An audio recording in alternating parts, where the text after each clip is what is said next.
Today's problem might seem easy, but it tricked over 80% of the people. And it is 7 minus 4 times 7 minus 4. The reason why it is tricky is that because people subtract here, get 3 and 3, multiply them, and get 9. But this is not correct according to the order of operations and a lot of other things. Of course, we need to do the multiplication first, so logically we need to do this first. We need to multiply minus 4 with this parenthesis. So before we ever subtract, we need to do all of the multiplications, and before we do all of the multiplications, we need to do every parenthesis. This is how I like to think about these problems, but also you can do this thing. Find every plus in the equation that separates terms, smaller equations, numbers, etc. I find plus here.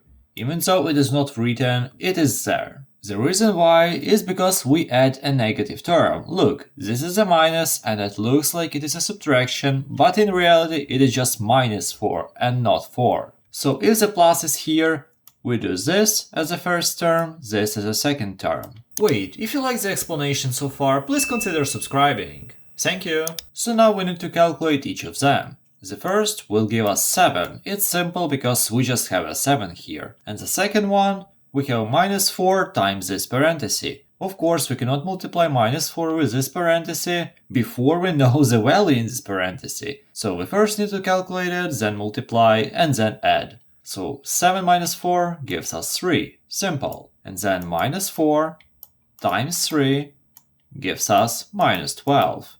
And the last thing to do with the 7 and minus 12 is to add them, since we separated everything with a plus.